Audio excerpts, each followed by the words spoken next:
Hello, everyone. My name is Joe Morton, and welcome to my podcast, which is entitled A Cup of Joe. This is a podcast dedicated to health and wellness. So we're going to talk about it all. And I love this subject. I'm passionate about it. And I want you to know something. I'm grateful to be a part of your journey. And again, all the different things that we're talking about are going to help you understand that you hold the key and that your success is in your hands and greatness is out there for you. Let's talk sugar. I know it's a tough subject. It is a sensitive subject because we all love our sugar. And I'm going to get into why we love our sugar. It's our dopamine levels. It's addictive. And so we're going to get into this.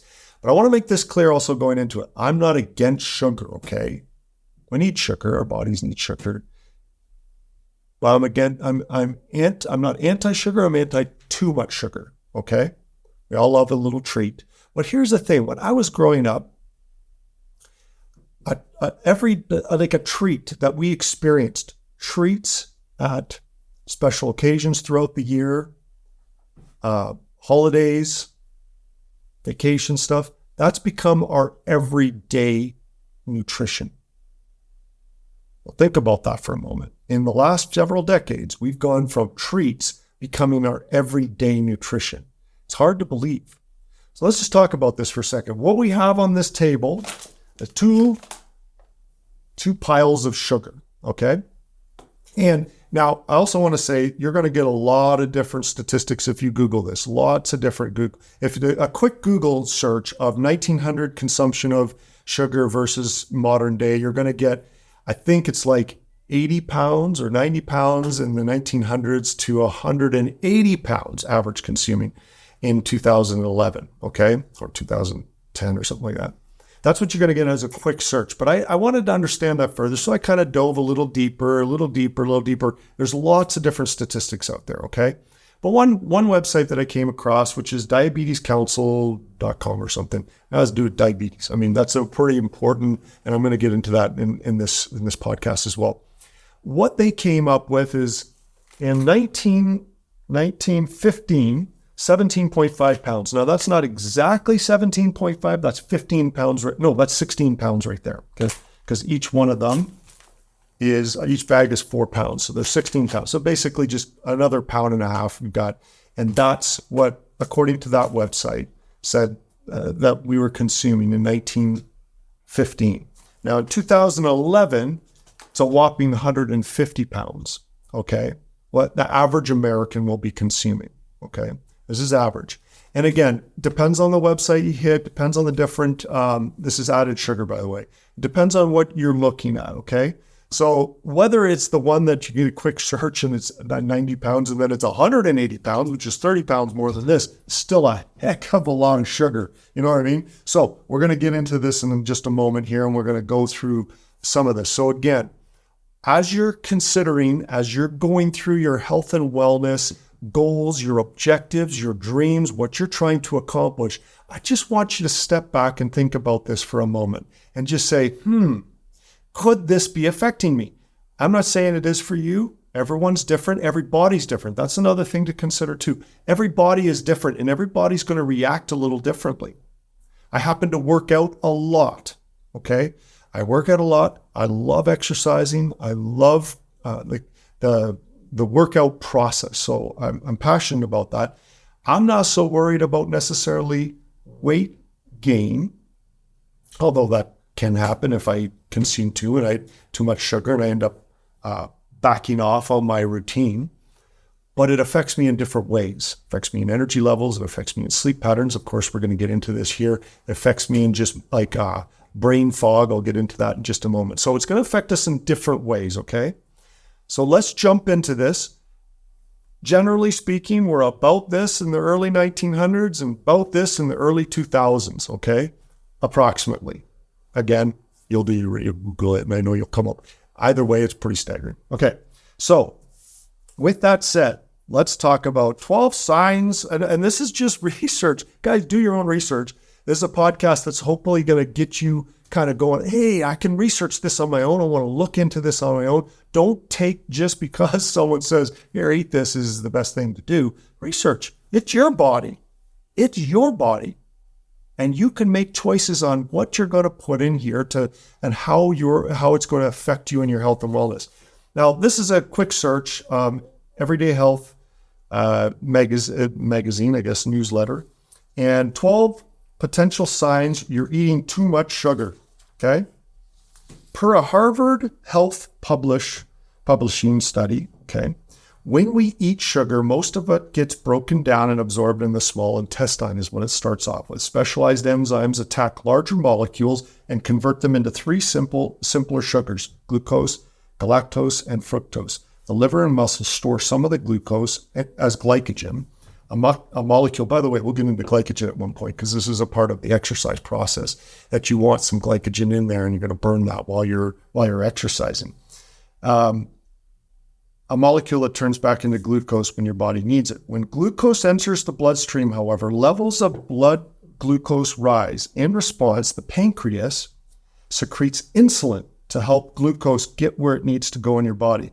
If you're consuming large amounts of added sugar, the cells can become resistant to insulin over time, a risk factor for systematic inflammation, type 2 diabetes, and other chronic conditions.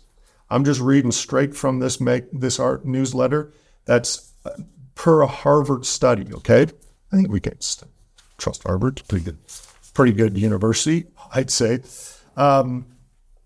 Eating too much sugar, too much added sugar has also been linked to weight gain and obesity. And I'm going to get into that in just a moment, okay? Why that is. Why is it that excess sugar is converted into fat?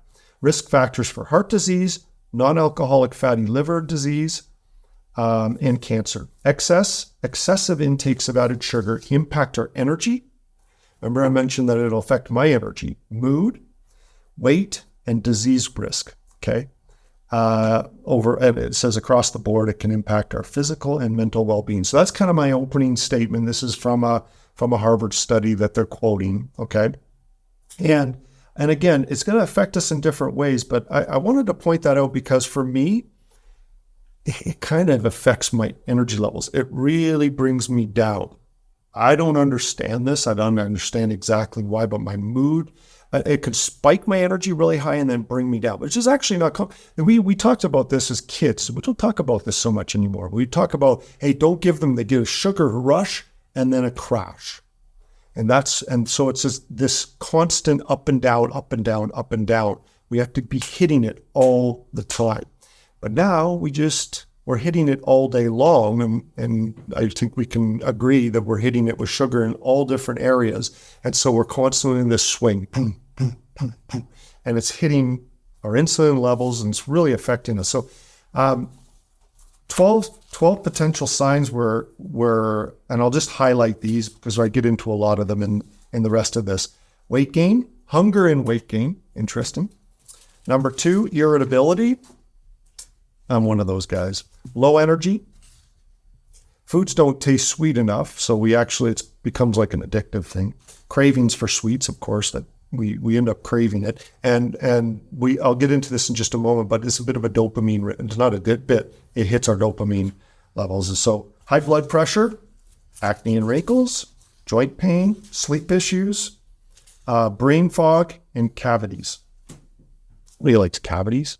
So interestingly, when I was a kid, and this is part of the journey that we're all on. We're all on individual journeys. I mentioned in my opening podcast that my parents didn't allow sugar, very much added sugar at all. Well, a little bit, but not a whole lot. And so as a kid, boy, I just you can imagine, I couldn't wait to get any type of sugar into my system. And so we just didn't have a lot of it, and very, very, very little. Any type of sugar we'd have would be natural in the form of honey, which that was something that we could consume in our house, agave, a little bit of agave, but really not a whole lot of sugar at all. So I can go to my friend's house, and that's where I'd get my fix. And my friends would have like sugar cereal.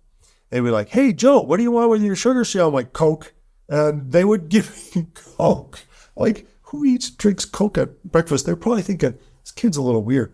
But I'd get my sugar hit. But anyways, I kind of went through this, and I wonder, and this next point that I want to talk about, the immune system, it's very interesting. Because I went through my whole growing up period almost never being sick. In fact, our bus driver, we lived out in the country on a dirt road, and so we had a bus driver that would come pick us up.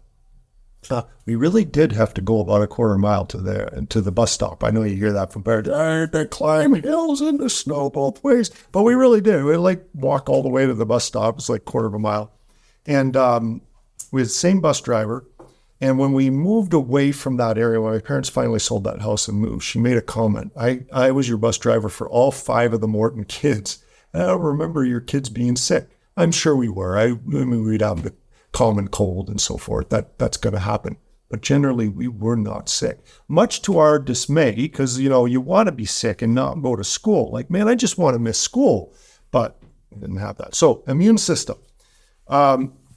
Right off the bat, this is CNET. This is a website. And what? Yes, this is good. Okay. Doctors warn that sugar can temporarily weaken your immune system. Too much sugar in your system allows the bacteria or viruses to propagate much more because your initial innate system doesn't work as well. That's why diabetics, for example, have more, it's more infections. Okay, there's a little smear on there. That's from the Cleveland Clinic. That's where the CNET is from, Cleveland Clinic. Okay, besides being a driver behind other chronic health conditions like diabetes and heart disease, sugar consumption affects your body's ability to fight off viruses or other infections in the body. You know how your body needs certain cells to fight off infections.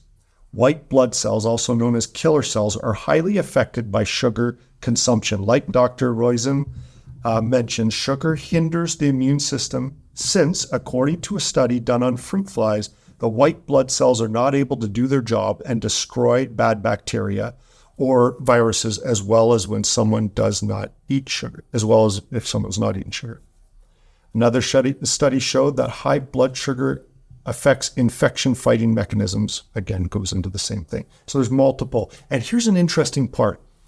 They talk about a certain level of that when it really starts to hit our immune system. And guess what that level is? 75 grams of sugar. And guess what the average American, on average, generally will be eating 75 grams of sugar. And if you're wondering, 75 grams of sugar, what would that be? So this is, and I'm not trying to pick on Pepsi, okay? So I'm sorry, Pepsi, don't get pissed off at me. This is 69 grams of sugar, okay? 69 grams of sugar, which, by the way, if you're trying to figure out the calculation of how much sugar, if you're wondering about it, it's about a quarter a teaspoon, okay? So if you're doing 69, you're going to do 69 times 0.25. So that's 17 and a quarter teaspoons of sugar, okay? So you're just underneath what the WHO is suggesting that you're supplying, and I get into it, and hopefully I get time to go into that at a different point. But that's about the time, that's basically what they're saying is 75 grams of sugar. That's what it takes to really start weakening the immune system. And that could be just one bottle. Okay, so just consider that. Just think about that. Now, if you throw in a chocolate bar, this one, I'm doing this on the fly if you can't tell. But I want to do that for a purpose so that you can do this on your own. Just do this on your own. 28 grams of sugar. Okay, so that's 28 grams of sugar. And I want you to times that by 0.25, 7. So that's 7 teaspoons of sugar. Okay, but between those two, you're already past that limit where you start to weaken the immune system. Okay, so we're going to have to get through this because there's a lot to accomplish here. Gut microbiome. Now you're going to hear a lot about, you probably hear a lot about this right now. And a lot of you who are watching this right now are struggling with your gut microbiome. I understand. I've been through this journey and I continue to be through this journey. And that's part of my life. And I'm going to have an entire podcast on just gut microbiome because this is really important, the way we digest food and the way we process and the things that can cause our stomach to be upset. is such an important, there's this saying in health and wellness that we have two brains. This is our one brain, but we have a second brain down here, because everything that happens in here is so important to the way we function on a daily basis in all the roles that we play and everything that we do. So, here's a quick one. A study funded by Yale University and the National Institutes of Health was founded that high consumptions of sugar, basically table sugar, which is sucrose and fructose, could be affecting the composition of the gut microbiome. Let me just I'm going to read this through because I want you to understand it's trying to get to what is causing this, okay? In fact, a study conducted on mice found that high sugar affected the beneficial type of bacteria, because your gut has two types of good and bad bacteria, okay? Very clearly. And it's very important to note that. So when we get into this discussion in our own podcast dedicated to gut microbiome, we're going to talk about good and bad bacteria and the importance of making sure you have good. But what it's saying here is affected a beneficial type of bacteria. The bacteroids, I can't even pronounce this, Theta teomicron. This species is associated with individuals' ability to process certain healthy food items like vegetables. Sucrose or table sugar is formed of both fructose and glucose and has been found to block this ability to do so. Okay? A protein it blocks the production of ROC, a protein required to produce this good bacteria. See what they're getting to. So it gets a little bit interesting here. When researchers in the study engineered a strain of the bacterium that didn't prevent the production of ROC, the strain didn't prevent the protein from colonizing it. This allowed for healthier gut microbiome. So it's hurting the good gut microbiome. That's basically in a nutshell what it's saying. Okay? So I'm not saying that is what you're going through. I do know that that's one of the ways that too much added sugar, again, I'm not anti-sugar, too much sugar. If I'm eating too much added sugar, it affects my gut, hands down. I have done this over, and this is my journey, okay? This is a big part of my journey. And, when growing up, I didn't really appreciate my parents, what they put us through. I kind of teased them a lot. And you don't let us eat sugar, blah, blah, blah. I had to learn this on my own, because when I left my house, I was like super, super healthy. And like I said, other than the odd cold here and there, maybe a flu from time to time. I don't know if I assume I had it at some point. Every kid kind of goes through that. I was just never sick. And so I left the home. I'm on my own, and I had to figure this stuff on my own. Suddenly I'm like eating everything, and it caught up on me. I was living in Malaysia at the time. I was probably about 27, 28 years old when it really caught up on me, and I realized I got to change this. I have to make a change. And the longer that I spend on this beautiful earth, the more I'm going back to that kind of healthy lifestyle that my parents brought me up on. Pretty strict. Do allow a little bit of sugar. We didn't allow any sugar, but a little bit, but I'm very strategic about it. Okay. And that's one of the ways that it affects my gut biome. And if I'm going to eat it, I kind of go into this, all right, I know what's going to come out, and then I have to kind of clean my system out of it. Okay. Sugar addiction. This is an important point. Rutgers University, it's a New Jersey State University.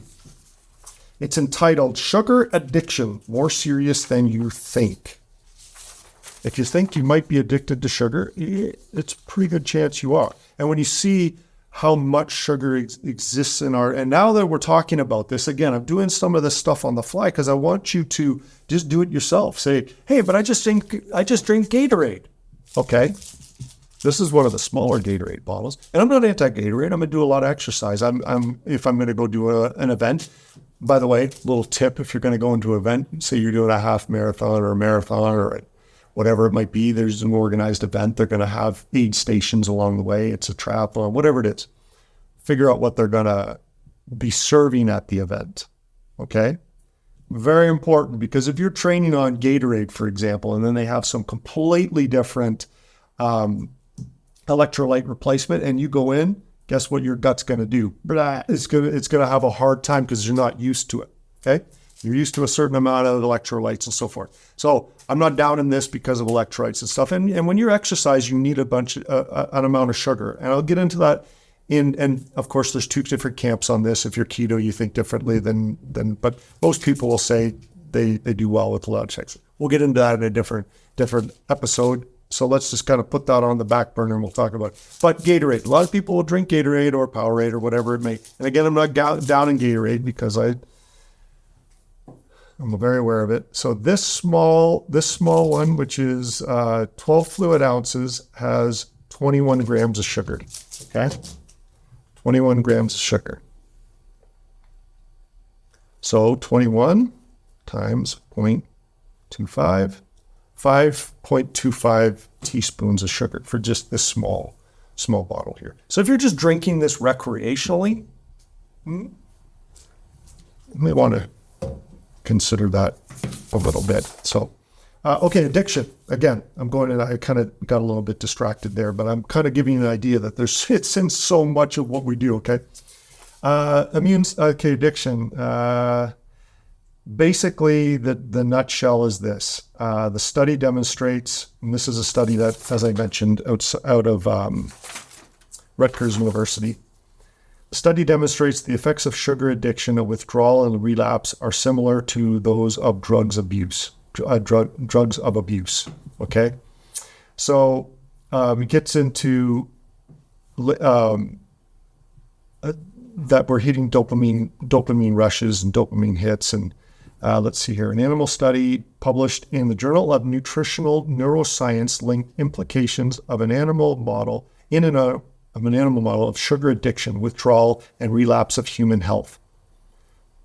We become addicted to this. And so very important to kind of make note of that. So if you think that maybe you're a little addicted, you probably are. And I'm not saying this to scare you. There's nothing. My purpose is not to use scare tactics or anything. It's just to educate, so that we can become educated and make decisions on our own for our own health and wellness journey and our own health and wellness goals. So speaking of addiction, what is an addiction? Okay, this one comes from, so this is from May of this year. What is an addiction? Eating sugar releases opioids and dopamine in our bodies. This is the link between added sugar and addictive behavior. Dopamine, continued here, dopamine is a neurotransmitter that is a key part of the reward circuit associated with addictive behavior.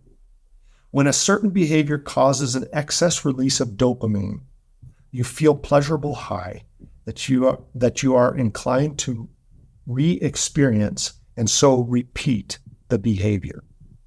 As you repeat that behavior more and more, your brain adjusts to this release to release less dopamine. The only way to feel that same high as before is to repeat the behavior in increasing amounts and frequency.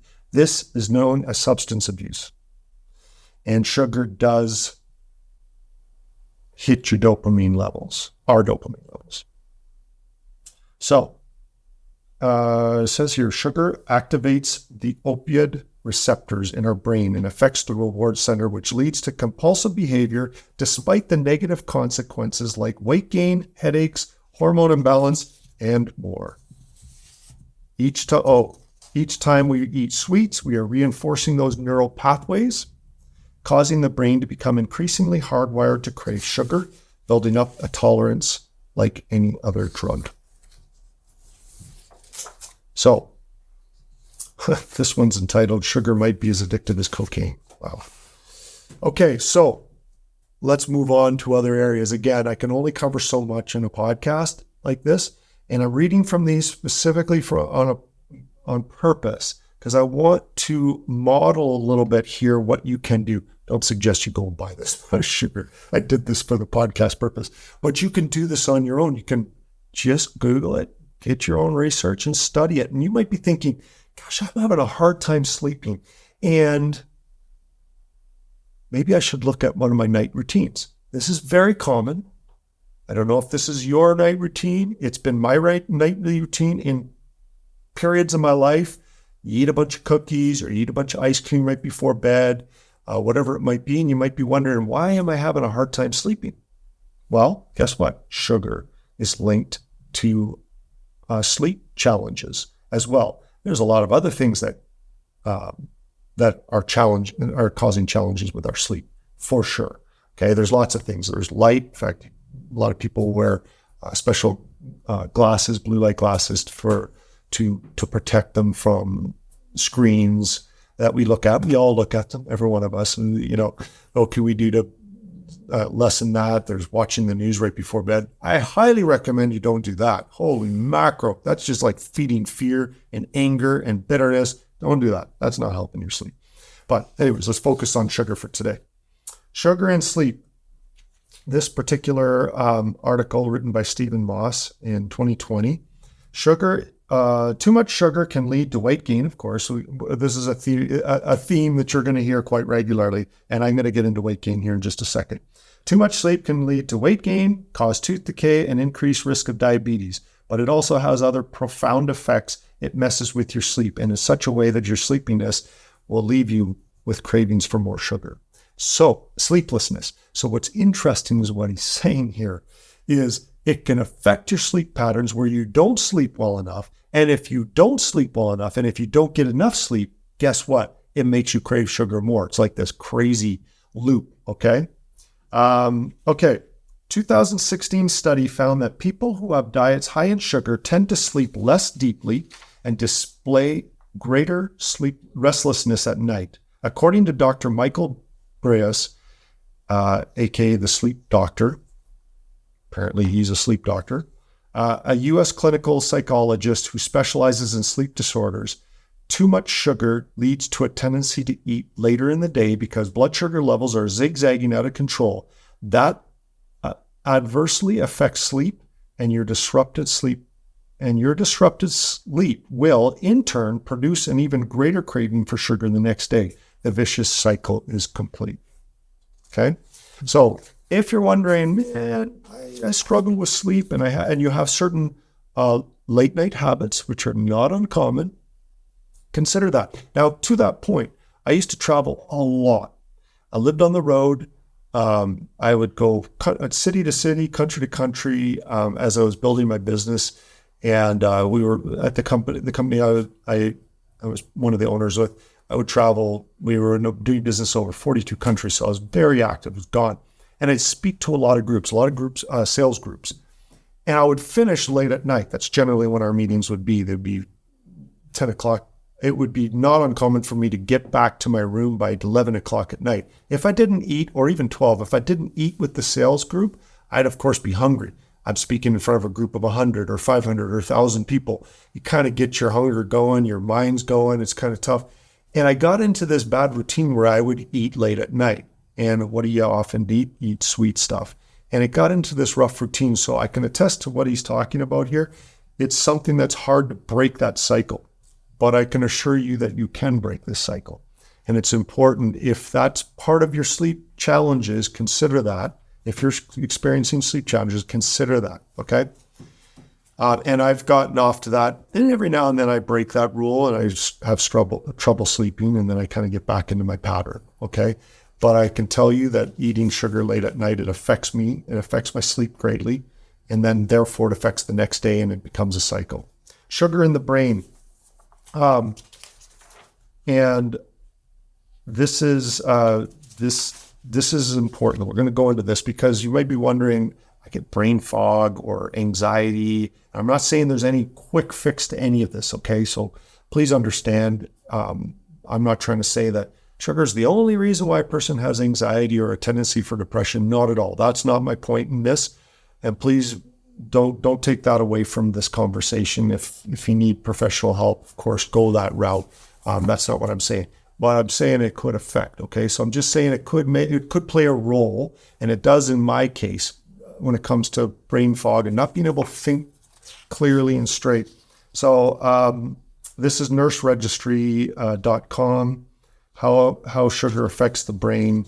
Many people recognize that sugar is bad for their health, and of course goes into weight gain. But did you know that high sugar consumption hinders learning and memory building Two, it increases the resistance of insulin, a hormone that strengthens synaptic connections. It can also affect brain-derived neurotropic factor, which promotes the formation of new synaptic connections and is vital for learning and memory. Unfortunately, sugar and brain fog have a deep connection. That's what she says.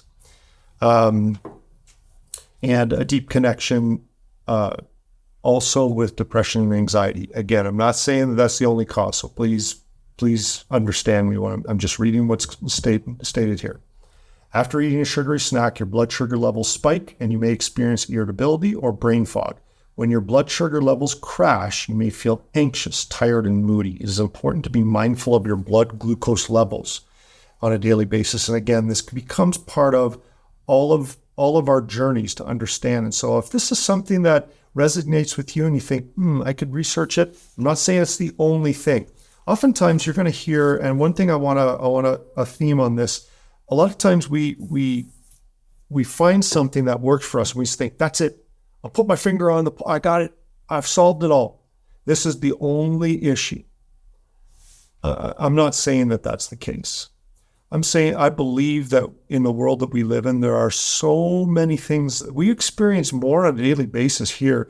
In this day, we happen to be in 2023, than I experienced my whole life growing up in the 70s and 80s. I mean, technology-wise, the whole bit. I mean, it's amazing. There's so much that can be done on this phone right here.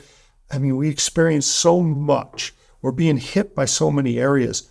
You're going to hear, actually, I might end up doing a podcast on this because it really does have to do with health and wellness, social media and the dopamine hits that we get from social media and what this does to our brains. And so there's a lot of different things. There's different waves going through everywhere around us we still don't 100% understand how they're all affected. So please know, I'm not saying there's one thing that you put your finger on and this is it. I believe it's a lot of things. And I believe the more we educate ourselves, the more we can become better and become more the best version of ourselves. Okay, that's more of what I was just talking about there. Okay, here's a good one. Let's kind of wrap up with this one. How sugar converts to fat. Because you hear this quite regularly. Oh, sugar causes people to become overweight. Okay, so this kind of jumps into this. This is actually from the University of Utah, local university, and it's an interview. So it's an interesting, I'm just going to take a clip from the interview because it explains it quite well, as if you and I are talking right now, right here, and how sugar basically just excess sugar converts into fat. So the interviewer asks, this is an interview with Dr. Juan Gallegos. Interviewer, so what exactly is happening? I ate a whole bunch of sugar. It goes into my body, goes into my stomach, gets ingested by my system, and then what? And this is his answer. Then it goes into your bloodstream, he says. And then the bloodstream, when your pancreas senses that there's high blood sugar levels, then it will secrete something called insulin. And that insulin will make that sugar. That glucose goes back into certain cells, especially liver cells, muscle cells, and other cells so that they can use that as energy. But that excess energy that you have, if it's not used, then it's stored somehow. Okay, so you get that?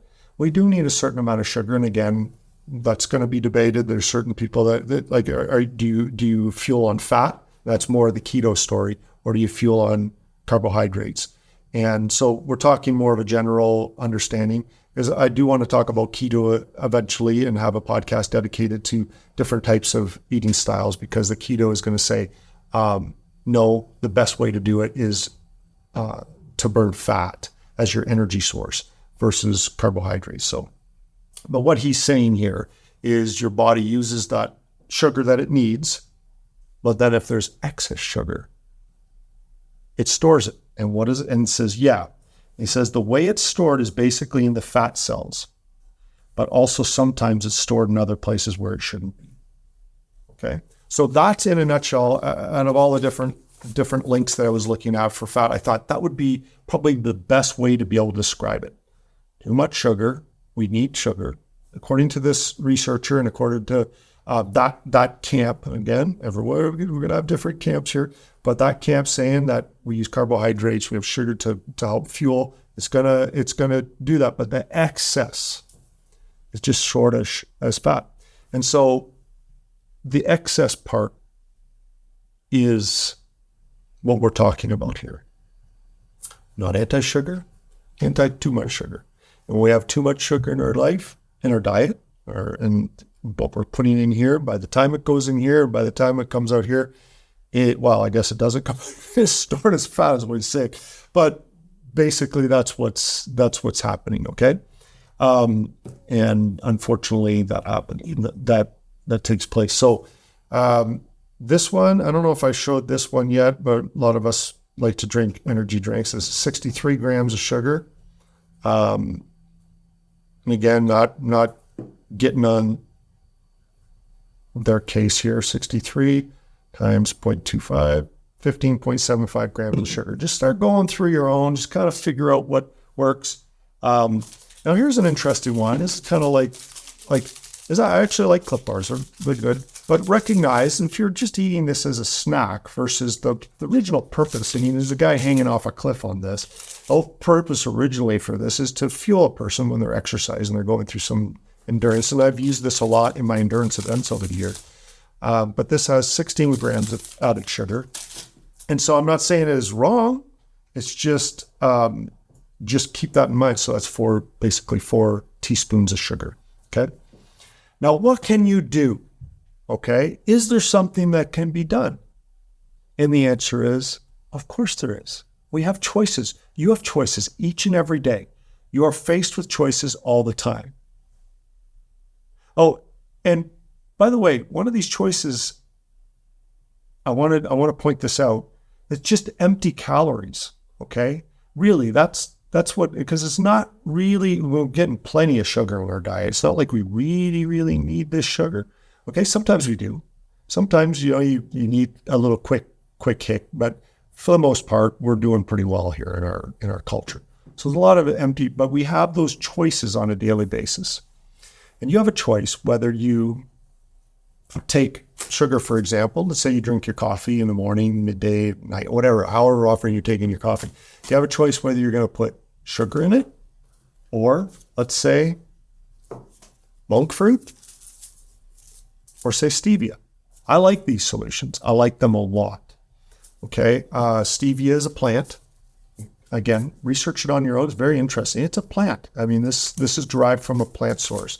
And I personally like stevia. There are some people who tell you maybe you don't eat stevia, but I personally like it a lot. No calorie. It's God's no calorie sweetener that he stuck on the earth, as well as monk fruit. It's a fruit, but just has naturally no calories and very, very sweet.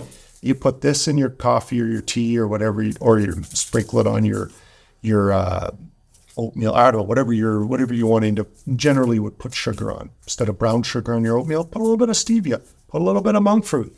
It really does. It's very, very sweet. In fact, you don't even need a lot of this, just a couple drops and it's plenty. Okay. There's also other no calorie sweeteners like sucralose and aspartame. And those are a little more created in a lab, so to speak. I'm not saying I will never consume them, but my first choice is going to be something much more natural, which is one of these. But if you're going to go, I'd rather go a non-sugar option if that's what you're looking for, to cut back on your sugar. You can skip your dessert. Oh, I know. Did I just say that? What? Skip the dessert, but just kind of calculate. A lot of times, I don't know if you've noticed this, but restaurants are now putting calories beside. A lot of the restaurants will put calories beside what you're ordering. Look it up. Just look it. And you start to realize, wait a second, that meal is 1,800 calories and my daily recommended daily allowance of calories is 2,000. Now, if I add to it an appetizer and I add to it a dessert, well, now I'm pushing 2,500, 3,000, whatever it ends up being. Look on it and see what it says from a calorie perspective. Look at the label. Again, I'm not picking on Pepsi, okay? Just cut and paste this for any soda. Just look at the label, research it, see what exists there, and look at what options are out there. You can even get sugar-free. You can get no added sugar ice cream. You can make decisions on a daily basis. And these are the decisions that I try to make as well. And I look at it and I say, okay, A, do I really need that? And that's a good question to ask. Do I really need this? Is this really something that my body needs right now? Again, what makes you strong? What makes you weak? I want you to think about that as we continue our journey together for your health and wellness, for my health and wellness, as we go through this podcast series. What makes you strong? What makes you weak? And if the decision, try to hit that decision where you say, do I really need this? And what's an interesting way to be able to determine this at a restaurant? I do this. I had a doctor, an uncle of mine who's a doctor, and he taught me this little trick. Push yourself away from the table and just sit and talk. Before you make your dessert choice. I'm not saying don't eat dessert, okay? I'm just saying, well, oftentimes eat dessert every single day, and you start, well, is that necessary? If it's a special occasion, of course, have some dessert, enjoy it. That's fine. But every day, you push yourself away. Do I really need this? And just kind of sit and wait and see how let your body tell you. Let your body tell you. Listen to yourself. God created these bodies of ours amazingly. And if we can just be silent for a moment and get in tune with our bodies, your body, my body, get in tune with our bodies will help us know what we really need. And there will be some times where you're going to need some sugar. Well, you listen to your body. But chances are your body's not saying, yeah, I have another 69 grams of sugar 3 times a day or whatever, Just consider that. Listen to your body. What makes you strong? What makes you weak? Thanks for joining in on Joe Morton for A Cup of Joe as we talk about our health and wellness goals, your health and wellness goals. Remember, it's your journey, it's my journey, and I hope this helps you as you're along your journey to becoming the best version of yourself. Make it a great day.